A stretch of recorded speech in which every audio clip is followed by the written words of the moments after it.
Okay, so just a reminder, I'm doing this Library of Life live series, giving resources on life in a therapeutic storytelling way.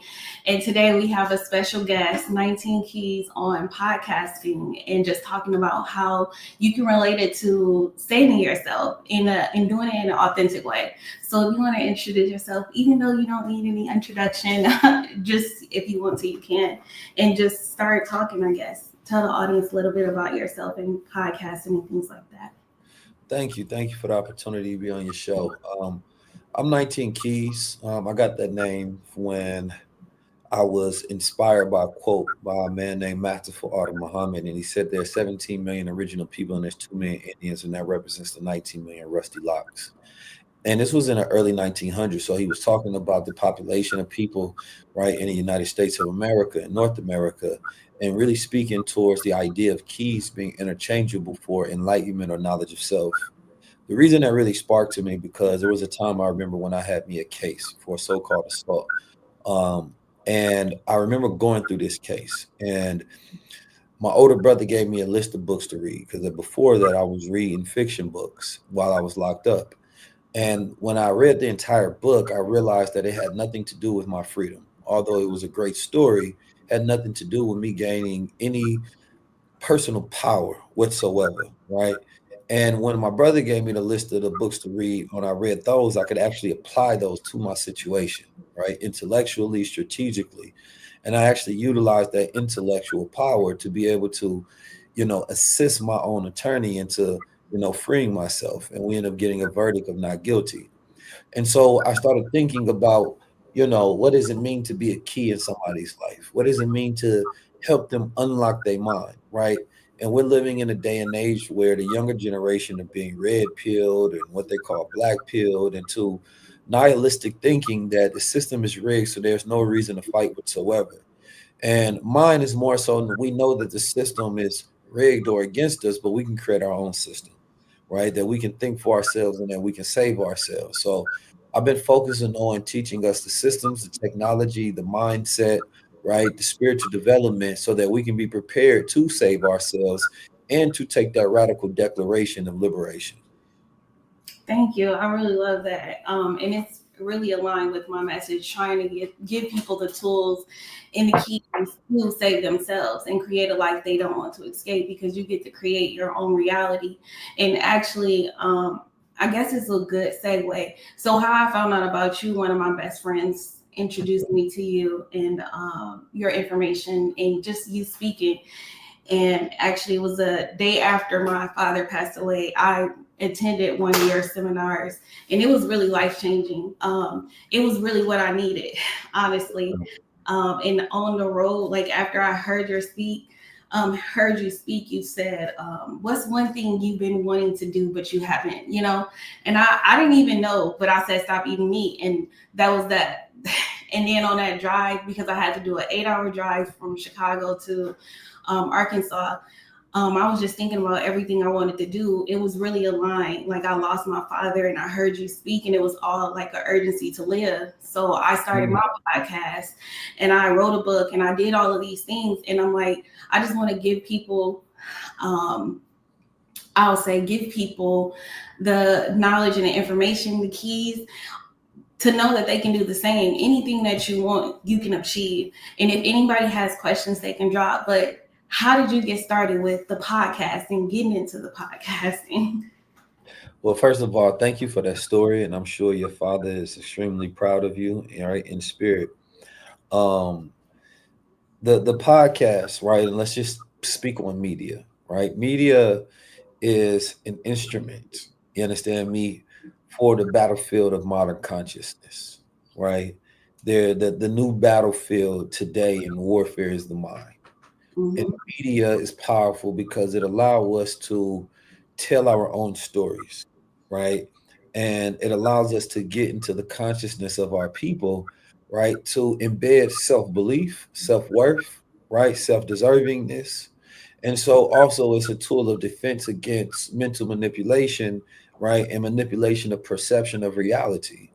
And so it's a really way of really setting the frame and ensuring that the images, sounds, and words serve to elevate our people rather than feed into their enslavement, right? And so, starting with that philosophy in mind, I thought about some of our greatest leaders of all time, and they all had media, right? From Frederick Douglass, right? From Marcus Garvey to Malcolm X to Minister Farrakhan, right?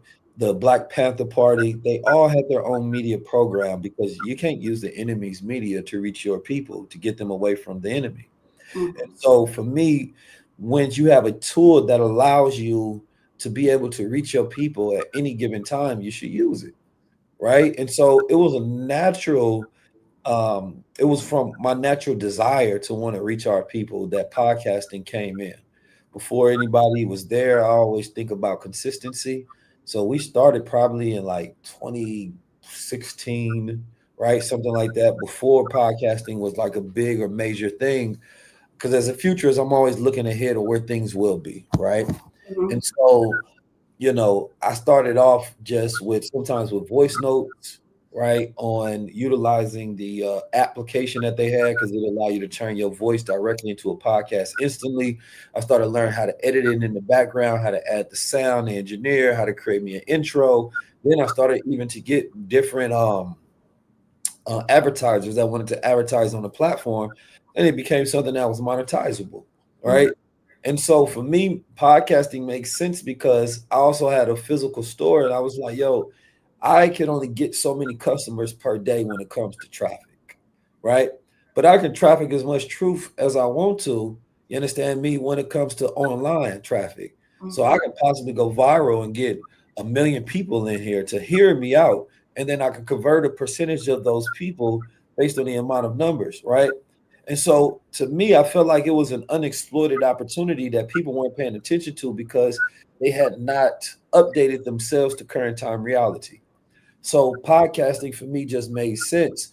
And I just looked at it as, yo, this becomes one of the tiers of nation building, like having media and being able to use the technology, right, to be able to reach people outside the sphere of mainstream media. No, I agree. And you definitely said something that I even relate to, how you can reach more people.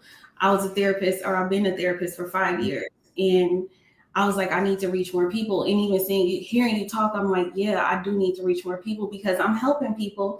And even the people I am helping, you don't know how many people you're impacting because me hearing you speak, I'm going to tell a friend, and this person going to tell a friend. Mhm. But the internet does, and the podcast does open it up to even more people that you couldn't even imagine. So I wanted to ask a question. Like, I feel like I know the answer, but what do you feel like sets you apart? Because it's a million podcasts out there. It's it's a lot of information out there. But what sets you apart from, I'll say, any other podcaster or anybody that's doing things similar to you?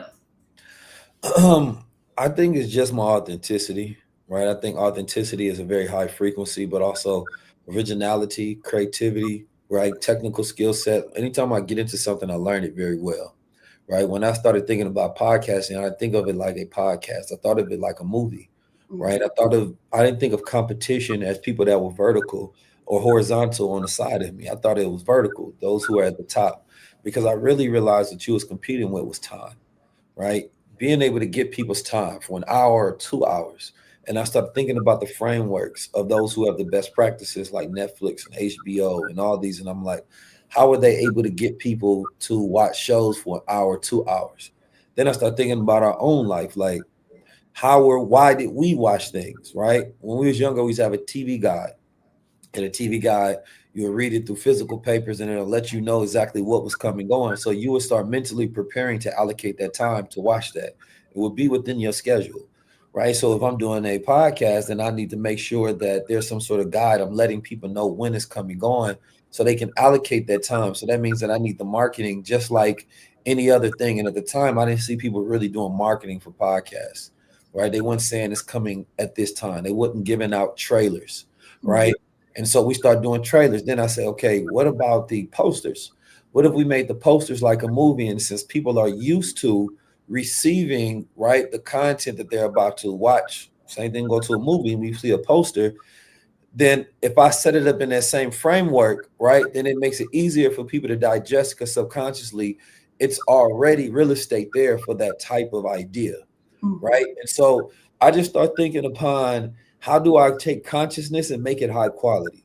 Because Yeah. I believe that a lot of the consciousness that we've had before was of low quality, right? It looked like there was a high budget behind it, even though they were speaking high science, they wasn't using high science to deliver the message, right? Because a lot of time they was thinking about the people in the room, but they wasn't thinking about the people outside the room that would receive the message.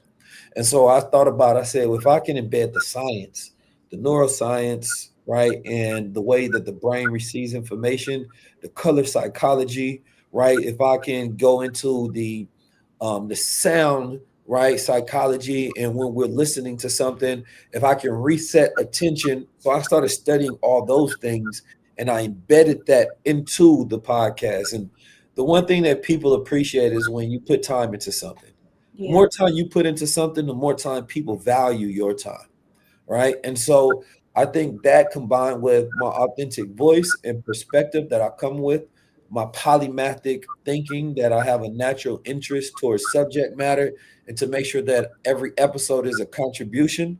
So I'm not interviewing somebody and asking the same thing as somebody else is asking, right? Because it worked for them. I'm trying to think about how does this contribute to what is not pre-existing that I can add to this social or internet space, right? And so now a person's like, I have to listen to the 19 keys times whatever person I'm listening to because I know he's going to bring something out of them. It's like an equation: 19 keys times this person equals what, right? Not just insert what media person asks same questions based on the script and you get the same and type of contribution.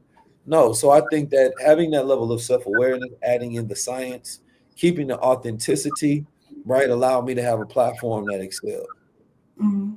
I agree. I was gonna say I think it's because my thought process on it was because you're not seeing and following the trend, you're doing what's authentic to you. So that was gonna be my answer. But I like that you explained the step further, the science behind it. A lot of people don't like to do research and the self awareness part. Really like everything that you said because all of those things do matter.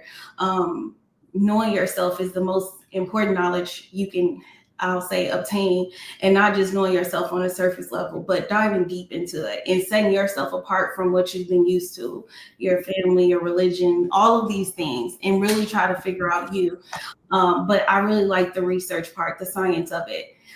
Going deeper because you made me think of stuff I didn't even think of. Remembering the TV guides and the posters and even the trailers. I know that you do those things, but I didn't even think about it. But that's the science that you're talking about. I Yeah, really, I actually wrote a whole entire guide about this. It was the 19 C's of content. And I gave a breakdown on consistency, how you create a channel, how you make sure you're not being a caricature of yourself, right? The content strategy itself, never becoming content. It was a full breakdown because it was really encompassing philosophy, right? And I think that in the time, day, and age today, a lot of people are missing philosophy, the real meaning behind it, the complexity that exists in it, that makes what you do conscious, right? Meaning that it becomes this living system. And I think systems are key because even though I use a lot of creativity, there's a systematic rhythm to our team, right? And how we're doing everything. We need to make, in a perfect world, as we're getting our budget together, we're actually going to be, let's say, number one in the world because we did this from an organic budget, right? But if we can get the budget that we need to be behind it, then you get you a salesperson, you get a PR person, you get a booking agent, right? You have a few editors, you have people that can do multiple revisions, you have people that can do research. So every time we do an episode, I want to send me the script of the episode so I can run that into an AI so I can get a breakdown percentage of every single subject that we talked about. So therefore, when I'm writing my title, I'm making sure that it's honest, but also specifically if people are falling off in the first 15 minutes, right? How do we keep that retention rate, right? So therefore, if somebody is looking at a title of something, that's the reason they're clicking on it. So if you're not talking about that thing within the first few minutes, they may click off. So that means that I want to make sure that the title is as honest, right?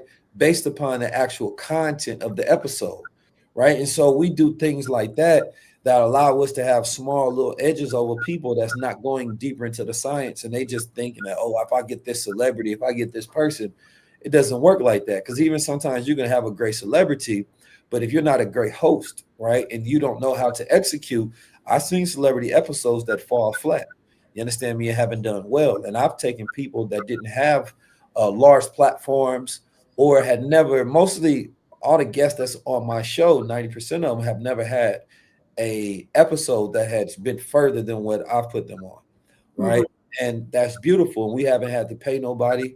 You understand me? And everything has been organic. And I've reached out to every guest. Nobody has ever got me a guest.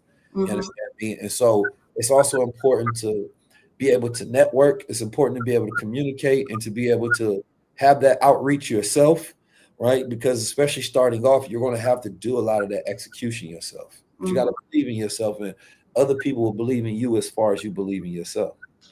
I agree. So someone asked a question like, how do you get started as far as equipment, mics, location for beginners, and where should you start, YouTube or Facebook? Yeah, I mean, I think questions like that are kind of easy. You can kind of go to AI and just ask those questions. You understand me? I think your best equipment, you understand me, is your mindset of consistency. Most podcasts fall off between episode 21, 22, 80% of them, right? Because people never get to see what it will be because they don't have consistency, right? You can, my brother Amenchi can get you into the technicals of which light you want to use and which camera you want to use and all of that. But it's really going to be your creativity and your consistency. And Mhm. then are you growing, right? Because if you're not learning episode per episode what you're doing wrong, what you're doing right, and you're not listening to the people, you don't even know what they want, right? So I'm listening to my community. I know who they want me to have on. I know what they want me to talk about, right? So therefore, if I'm creating things that's satisfying the audience, then they're going to stick with me forever, right? And I think that those things are more important because the equipment and the camera type, that's not why people are successful. It's Mhm. their consistency, it's their dedication, it's their team, it's their systems, it's their creativity, right? It's the way that they learn and the way that they feed and service their community. I agree with you. What you're talking about, it really does hold value and weight, and that everything else will follow. Especially the consistency. I know I'm not consistent, but it's also about the passion that you have in it. And I feel like my passion moves around a lot. I'm trying to think of this question I want to ask you. How do you stay consistent in knowing that this is what you want to do as far as just a podcast and things like that? Well, I think it all falls into a world that we're building, right? I think consistency is just alignment with values, right? Like, you know, there's a thing called breaking a chain, right?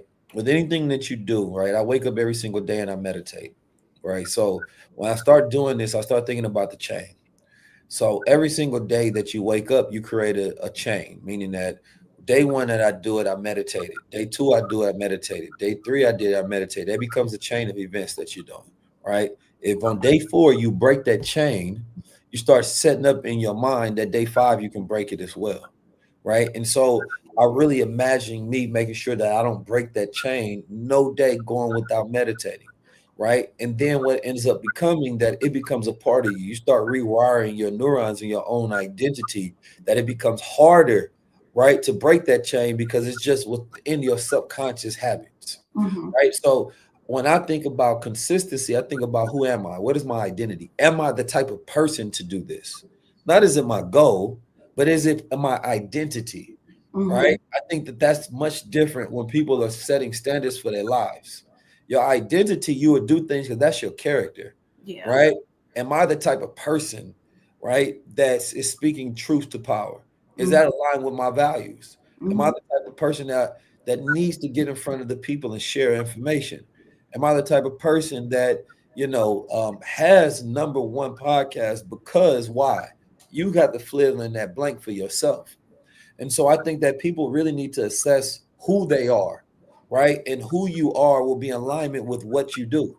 So if you look at the inconsistencies in your life, it's because you're not that type of person. It's not connected to a deep enough value that becomes a chain of events, Mm-hmm. right? That characterizes your life and who you are.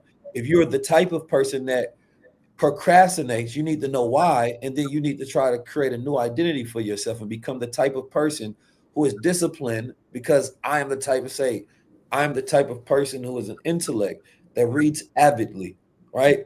What goal does that connect to? That means that I am a learner. You Mhm. understand me? That means that I'm constantly growing. That means that I might be consistently building wealth. Why? Because I am the type of person that is an avid reader, right? And learner. Like, what are the habits connected to the identity that produces outcomes that are your goals, right? So I look at it like identity, systems, then goals, right? And then all of that becomes consistency within there somewhere. But I think that people should really assess their identity when they're trying to assess their consistency. Yeah, I agree wholeheartedly. It's the knowing yourself. And I think that's the thing a lot of us just do not know. And it's so funny. As soon as you said that, I needed to hear it. The consistency being a value. I didn't even think about it like that. I reassessed my life. I always said I value family and that, but I had to take a step back and look at my life. I'm working most of the time, and I used to commute. I used to be a probation officer for almost 10 years, and that was time I did not spend with my kids because I was gone for 10 hours out the day.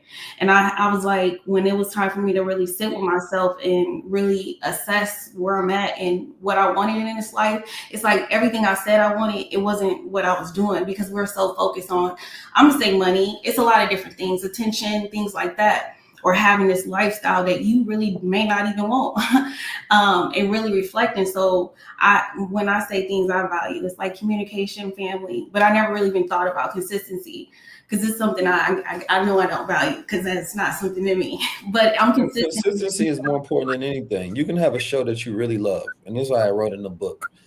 You have a show that you really love on TV, right? And you have a show that you kind of like on TV. It's cool. But one of the shows come on every single day. And the other show, you don't even know when it comes on. Sometimes it come on bi-weekly, sometimes it come next week, it might come next month, right? You can only plan to watch the show that's consistent. Mhm. It becomes a part of your life. People like rhythm in their life, right? So even if something is better, you might not go with it because it's inconsistent, right? And so consistency will make up for quality, right? And then you want to be consistent with the quality because then you can get better and grow over time. But the first goal should just be the consistency when you starting off. Mhm. Right? And when you got that down, then you wrap all the prettiness that you want to around it, right? But you don't have a podcast if you don't have consistency. You have Mhm. a hobby. And honestly, I'm thinking about that in life in general. When you say about consistency and it becomes something like just because you see it every day, now this is just something in me. And a lot of us, this that subconscious, and I literally just finished this book, The Power of the Subconscious Mind. We do that all the time. Like when we wake up, you said you meditate, but a lot of people grab their phone, they have these things that they subconsciously made a consistency in their life instead of being intentional about the things that you do. And I'll say the way you live in life, we just really in autopilot mode. That's what I usually say. A lot of us just letting life happen. But I think starting with that identity and then going from there, I really like that because when you know who you are and when you know what you want in this life, it's kind of, I'll say it's easier to stay consistent because you know where you're going. Yeah, I mean that's when I do coach people and consult them, that's where I'm at with it, right? It's an assessment of your identity, it's an assessment of your values, right? And you need to be able to assess your own values, right? And understand why you're doing what you do. Right. Mm-hmm. I think that's very key because when you start asking that question, why, it keeps you in alignment. Because then when you're doing things outside of that why, right, then you know you out of bounds. Mm-hmm. And that's when you know you need to have corrective behavior, that at least there is a consciousness in your mind that's battling with you. But if you Yeah. don't even know yourself and you're procrastinating, you're not even having that battle of consciousness that's saying, all right, you're on the phone too goddamn much. Now go get some work done, right? You're not even having that battle, right? And so what people do is they end up silencing that part of themselves. And instead of procrastinating, you're really just being yourself because Mm-hmm. that's all you do. Now, when you're doing something, you know you're the type of person that's productive and you procrastinate, you say, wait a minute, this is not like me because that's not my identity. That's not my character. That's not who I Yeah. am. I feel bad for that. A lot of people don't feel bad because their character is procrastination. You understand me? They're highly productive in being procrastinating. That's what they are consistent in. Mhm. And so, you have to find deep reasons why, and that goes into self-awareness, and that goes into consciousness itself. It goes into what makes us tick, right? It goes into our subconscious programming of who we are, our whys, right? It goes into our beliefs. What is it that you believe about yourself and the world, right? And so once you got to go deeper into those layers of self, then you have to examine who you are, and you got to be honest with self, because a lot of people, they're not really serious about things, Mhm. right? But they like the title. They like to say I'm a podcaster, but you're Mhm. not. Mhm. You are a hobbyist that likes to use the title of a podcaster so that people feel and connect you to other podcasters that are actually serious about what they're doing, right? And it's okay that if you want to be a hobbyist, say I'm a hobbyist, right? But then when you want to be serious, be honest with yourself so that your brain knows when you're being serious. Because the Mhm. more you're lying to yourself, your brain doesn't know when to take an order serious. So if you saying, brain, look, I work a lot, I'm just going to be a hobbyist, I'm going to do this, right? And then you actually are a hobbyist, then you say, brain, listen, I'm going to take this serious. Yeah. I want to give it the proper time, the proper dedication, right? I'm going to learn the science. Why? Now you're going deeper. Why are you going to do that? What? Now I have the capacity to do it. All right. I'm going to do it because I have this time. Here's the money I have to invest. This is the return that I think I'm going to see on it. When you have properly thought all these things out, now you thinking about who inspires you, right? What are you going to learn? What are your metrics? You start to develop this complexity in your reason why. And when you develop that level of complexity, right, now you're operating with higher order thinking to where you're starting to develop real consciousness. Now that particular goal starts to become alive and that becomes embedded into who you are. So it's not one reason why, oh, I like this thing. No, it's like I'm inspired to do this change because this is who I am and it's connected to my values. I can do here. Then if I do it here, I can make more money within this for my family. And if I do this for my family, I got more time for my children. If I got more time, I'm going to be happier. Mhm. You get all the way down to this point and you realize what it's really about. Yeah. I agree. I like that. So when you were talking, it made me think of this thing. I feel like a lot of reasons why it's hard for people to become self-aware or just to really want to get to know themselves because so I'm just gonna bring it up. So I listened to your unreleased album and one of my favorite songs is Two Minds. And well, first Clarity, then Two Minds. But I've been known as like I always used to say I like the best of both worlds. I like the best of both worlds, but I really didn't know what that meant. And then when I really started doing the work and going deeper into myself and knowing myself, I have blocked out like the first 20 years of my life, that character or that person of me. But I'm like, it is a piece of me. And when I started to embrace that, I just seen it was like a whole new sense of peace and clarity, all of that good stuff, you know? Yeah. I didn't know if I could bring it up, but I really do like that. And I feel like when people acknowledge the things that they went through, it makes you more confident. It makes you more, I'll say, self aware. And that's what we need to do. And you tap it into both sides of your mind, the subconscious and the conscious. It was something I wanted to say about that. Um, yeah, I'm gonna say this because on Wednesday we talked about relationships, just therapy and things like that. And the best relationship you can ever have is with yourself. And I was like, a lot of people are sleeping with strangers. Like, you don't even know this person because they're trying to run from themselves. They don't even want to talk about the things that they went through. And I know I was like, dang, I was a stranger too because I wasn't honest about the things that I went through or just talked about it. But how do you balance all of that? Because even you coming up with the song and just being who you are and talking about your truth and things like that, I feel like that's something that a lot of people need to know, like, and be aware of, like, own your truth. Yeah, I mean, I think it came just from that place of just being honest, and I didn't want people to treat me like I didn't want people to treat me other than I am. Mm-hmm. You understand me? Like I'm from Oakland, California, and St. Louis, right? I grew up in the most dangerous environments. I participate in a lot of dangerous things. I'm a man that has been had multiple court cases. You understand me? I've hustled in the streets. I participated in crime at a particular point in time, but also grew up in a mosque. right? And so that song was really just speaking towards the dualities of life that I live and Yeah. duality of consciousness that I have. I'm not some preacher. You understand me? I'm not. I might sound like a minister sometime, but that's not really me. I'm just being me. I'm speaking on things that I believe in. I'm speaking on things that I'm concerned about. I'm speaking on things that I care about, right? But I'm a man. You understand me? And if you Yeah. hold me to some standard of perfection, you understand me? You don't know me at all. You're trying to set me up for failure, right? And so I got two minds. You understand me? And I think that every man does. And I think that the man can decide that he wants to raise his level of discipline to his level of desire. And Mm-hmm. if your level of discipline matches your level of desire, you have control, right? And then some people say, I don't want to change my level of desire, right? Instead, I want to make room for it, right? And some people say, you know what? I would rather just make room to be able to take care of my desires in a capacity to where it doesn't lead to self destruction, right? And then other people say, I would rather just control those desires completely. And so I think it kind of goes deep philosophically when you're talking about these two minds, right? It says one just want to have wife, one just want to have the bitches, Yeah. right? It's vulgar, but I think it It- said that to bring out of yeah. people that one want to eat healthy, right?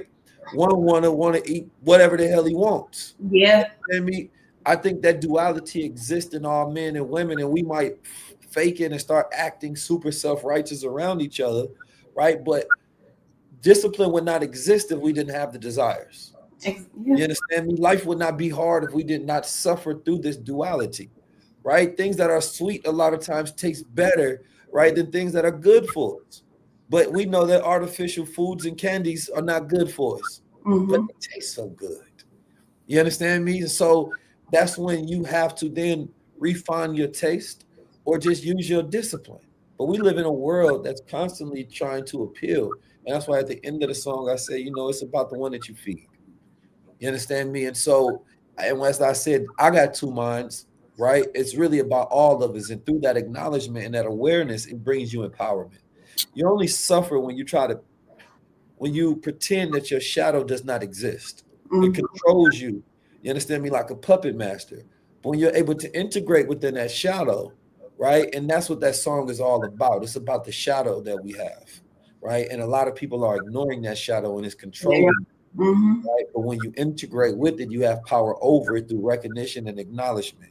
You know when you're feeding it, when you're starving it, Mm-hmm. right? And when you're controlling it. And I think that those things matter. Yeah, I agree so much. It's very everything you're saying therapeutic, like all the people needs to hear so they can get it's like free therapy, honestly. I'm like everybody doesn't need to go to therapy if they do the work necessary. And it's really what you just said. It makes so much sense. Like acknowledging that shadow because that's what's controlling you. It's the projection of what you went through or what you experienced in life. And now it's just showing up in a different form and you don't even notice it. And Mhm. honestly, one of my favorite sayings is well, I'll word it like this. It's like you're drinking the poison and expecting someone to die, but you're only hurting yourself. Mm, mm. I think that's true. And I think that I also really believe in grace. You understand me? I think that we often are living in glass houses and we throwing stones. You Mhm. understand me? And I think that the greatest thing that we can do is give grace to ourselves and others. And I think it's a real thing that people, especially in today's time where it's over polarizing, right? Black people want to act like white people are the crux of all their sins. White people act like black people are the reason for all their problems, right? And nobody is acknowledging themselves. Nobody is looking in the mirror. And at the same time, the elites are winning, right? But if you have a society that is introspective upon the things that they can do to better themselves, then you get a better world, right? And so I think that introspection and being able to take a look inside instead of looking and judging everything outside of you, right, I think is the key for human beings to not only rise in consciousness, because I think judgment keeps us in a carnal state of living, right? It keeps us, we suffer because of what other people are doing. Oh, I don't like this person, I don't like that person. Now you're suffering with hate on your mind, Mhm. right, because of the way that you feel about others. And it doesn't matter because you're generating that feeling within you. So Yeah. the more hate you generate within yourself, the more it breaks down your own body, the more it disrupts your own cellular energy, right? And so you're not affecting the person that you're hating because they don't feel what you feel inside of you, Mm-hmm. right? And so I think oftentimes we think when we dislike or we hate somebody else, they can feel that hate, right? And then that's what we try to do is we want people to feel it. So we try to disrupt their life to feel what we're feeling. It's a projection. But the problem you're having is your people are having a problem with understanding the world, knowing what you have power over, knowing what you can control.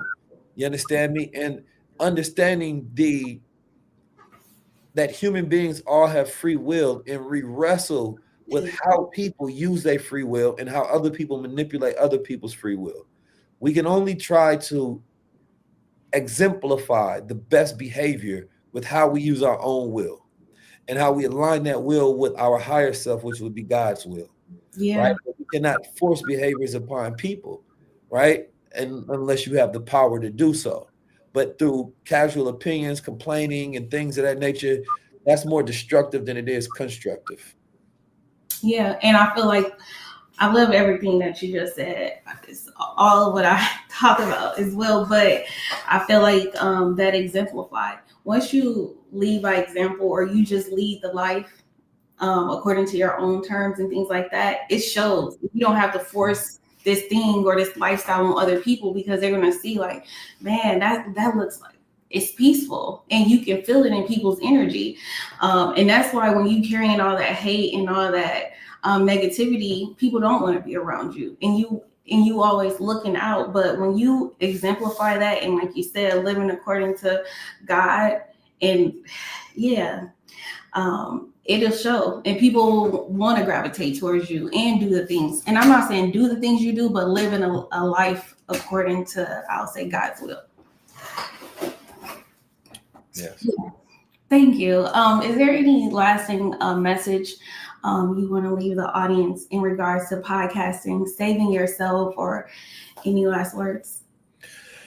I think when it comes to podcasts, I think everybody should practice and study narrative warfare, right? I think people need to get better at communication, storytelling, right? And utilizing AI within everything that you do within your workflows, right? I think AI can help a lot of people when it comes to research. I think it can help you when you're creating your own style of like B-roll, right? I think you can utilize things like 11 Labs when you want to create sound design in the back of your episode. So if we're talking about something that may be heart pounding, right, and may get people angry, you might want to put a heartbeat on the back of that, right? If we're talking about something that is an inspirational take, instead of just having flat noise in the background, why not put some inspirational music on that, right? Music carries people through things, right? And so rhythmatic, as they're listening logically, they also can be feeling emotionally. And I think that people need to increase their production as they're utilizing artificial intelligence and embedding technology in this, to where essentially you have the ability to compete with those who are at the top. You can color grade your videos, right? You can shoot in raw film, and then you develop a color grading style. So every time somebody sees it, it's in connection to know exactly that's your clip just by its color, just by its style, right? I think that people should take our style, what we do, overlays in our video, where a person might talk about something and you can put a fact check on there, right? I think that you should get creative in the way you're doing. And I think that storytelling in this is very important, but consistency is the most important endeavor, right? I think that you should make sure that you're transcripting the things that you're doing. You're taking, again, utilizing the technology to make sure that it is transcribed in different languages so that you have reach in different countries as well, Mhm. especially if you're talking about evergreen topics, right? Your podcast has the ability, right, to have multiple streams of monetization. And so one of them is you can take it and you can put it on Substack to where you have a newsletter, right? Or you can use a newsletter platform called Beehive, right? So now you're taking the subjects that we talked about in this transcript, and now you have an article written on it based on the things that we talked about. So now a person is reading it. Now when you're checking into the SEO, because you can put it on Wikipedia, well, not Wikipedia, but you should have a wiki page if you can create one. You can put it on Reddit, you can put it on LinkedIn. The reason you want to put it on Reddit and LinkedIn is because the AI LLMs, when somebody is saying, yo, I want to learn about podcasts, you're now titling this how to start a podcast, right? And you might want to get more specific, right? And so how to start a podcast, 19 keys advice, right?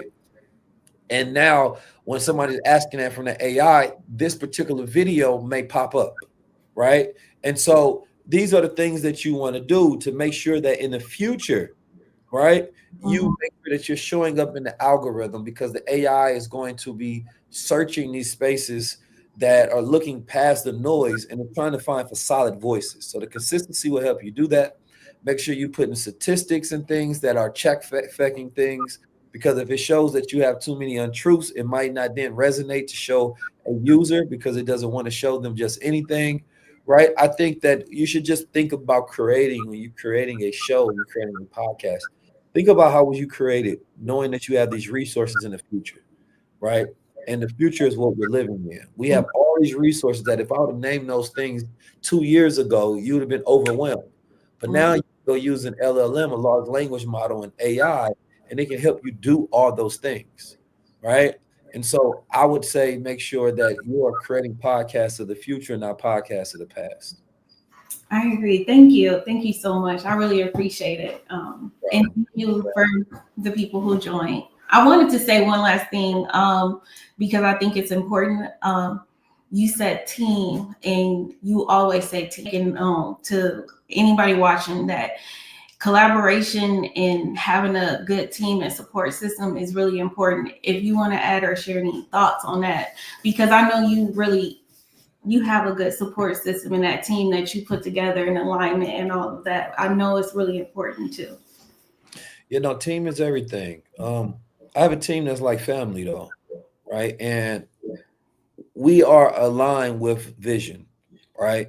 And I think it's important to really get people who believe in you and believe in the vision, and they buy into the vision as their own. If people are just there for money, then money will move them. When the money is low, right, or when somebody else is offering them some money, they will go somewhere else if they treat it like a job. But when you have a team, you're trying to align on the culture, number one. What is the culture of what we're building, right? And are these people aligned with that culture? Then you have the skills. Do they have the technical skill sets, or do they have the coachability to be able to learn if they fit the culture already? You like having them around, they understand the values, right? So I always say mission, vision, and values, right? And or you can say culture, vision, and values, however you want to say that. But those are the things that matter the most as you're looking for a team. And I heard Lorenzo say this, I believe, and I think I believe in it as well. And he said, you don't find a team, you attract a team. Put out there your values, put out there your enemies and see who comes. Put out there your mission, put out there your vision and see who comes. Right. And from there, figure out how you can actually incentivize equity into something, especially starting off early where you might not be able to pay the most talented person in the world, but can you give them equity so they're working for themselves? Yeah, thank you. I really appreciate it. No problem. You have a beautiful day. You too.